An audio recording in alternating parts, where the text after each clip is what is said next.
Assalamualaikum warahmatullahi wabarakatuh. Bagaimana kabar kalian? Semoga baik-baik saja. Selamat buat kalian sudah masuk kelas 9. Untuk kelas 9 mapel PPKN, mari kita pelajari bersama. Di sini nanti ada 6 bab ya, semester 1 dan 2. Bab pertama tentang dinamika perwujudan Pancasila sebagai dasar negara dan pandangan hidup bangsa. Bab 2 tentang pembukaan Undang-Undang Dasar Negara Republik Indonesia 1945. Bab 3 yaitu tentang Kedaulatan Negara Kesatuan Republik Indonesia. Bab 4 tentang keberagaman masyarakat Indonesia dalam Bhinneka Tunggal Ika. Bab 5 tentang harmoni keberagaman masyarakat Indonesia. Bab terakhir yang keenam adalah tentang bela negara dalam konteks NKRI. Tapi sebelum itu silahkan subscribe dulu ya, jangan lupa like, subscribe, and tekan loncengnya supaya mengikuti mapel PPKN di kelas 9 ini.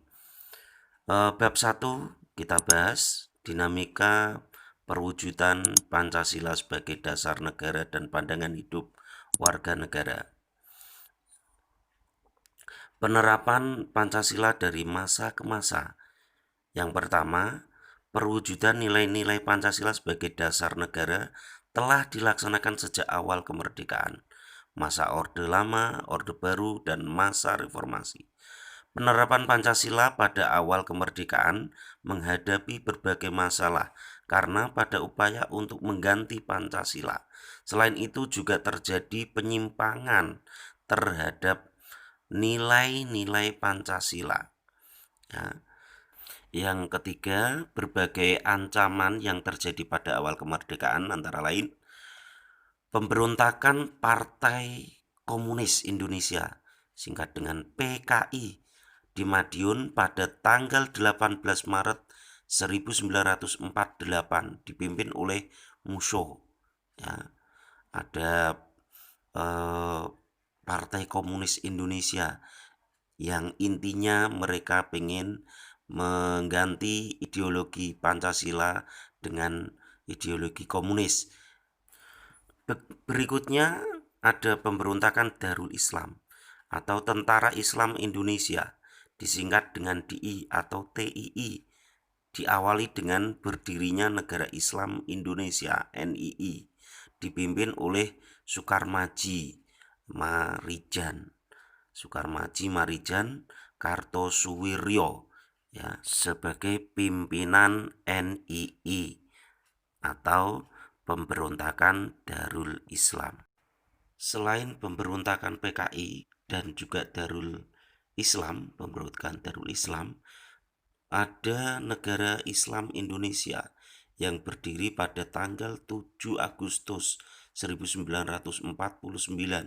Tujuannya adalah mengganti Pancasila dengan syariat Islam. Kemudian ancaman berikutnya pada masa awal kemerdekaan ada pemberontakan Republik Maluku Selatan yang disingkat dengan RMS, dipimpin oleh Christian Robert Stephen Soumokil. Ya.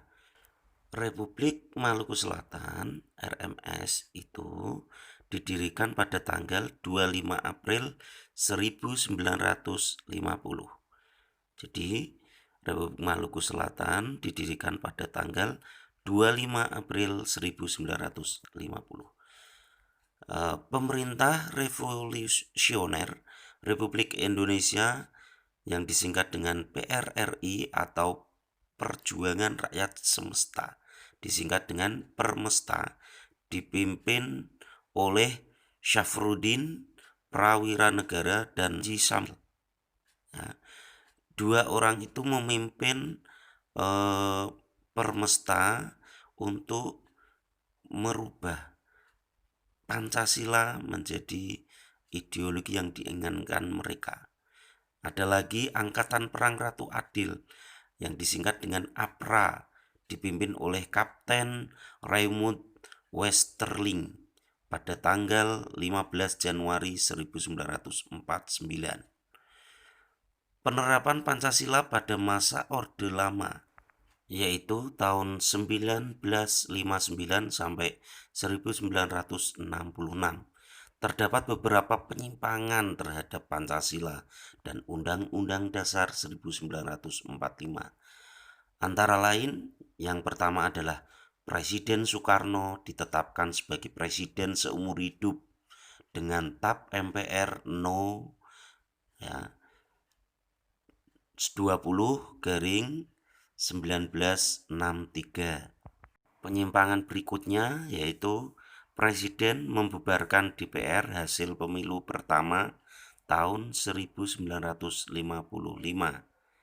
Ya, itu semua adalah penyimpangan terhadap Pancasila dan Undang-Undang Dasar 45 pada masa Orde Lama. Kemudian ada penyimpangan berikutnya yaitu Presiden membentuk MPR beranggotakan DPR, ya, utusan daerah dan golongan. Kemudian yang kelima, pada masa Orde Baru, Pancasila dan Undang-Undang Dasar 45 dilaksanakan secara murni dan konsekuen. Hal ini berakibat terhadap perubahan sistem pemerintahan dari demokrasi terpimpin menjadi demokrasi Pancasila. Yang keenam, sedangkan pada masa reformasi yaitu 1998 sampai sekarang, penerapan Pancasila sebagai dasar negara mengalami berbagai tantangan. Yang ketujuh, tantangannya bukan berupa pemberontakan, melainkan adanya keinginan untuk mengganti Pancasila dengan ideologi lain. Di antaranya yaitu ideologi liberal, komunis, dan sebagainya. Kemudian sub pembahasan yang B yaitu dinamika nilai-nilai Pancasila sesuai dengan perkembangan zaman. Yang pertama, diterimanya Pancasila sebagai dasar negara dan pandangan hidup bangsa membawa konsekuensi bahwa nilai Pancasila menjadi landasan pokok dalam penyelenggaraan negara. Ya, jadi Pancasila itu merupakan dasar dari penyelenggaraan negara. Nilai-nilai dasar Pancasila dapat menyesuaikan diri dengan perkembangan zaman. Hal ini disebabkan karena Pancasila merupakan ideologi terbuka.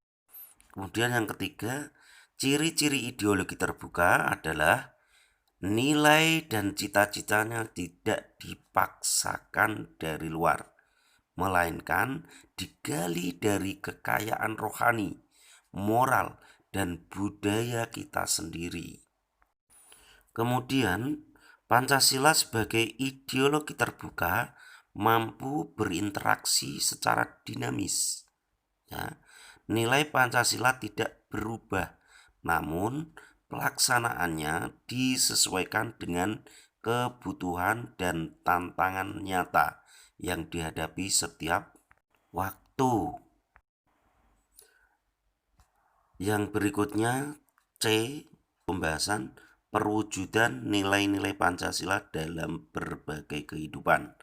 Yang pertama, sila-sila dalam Pancasila merupakan satu kesatuan yang tidak terpisahkan. Yang kedua, masing-masing sila tidak dapat dipahami secara terpisah dengan sila yang lain. Tata urutan Pancasila memiliki makna saling dijiwai dan menjiwai oleh sila sebelum dan sesudahnya. Oleh karena itu, tata urutan Pancasila tidak dapat diubah karena akan menghilangkan makna Pancasila sebagai satu kesatuan.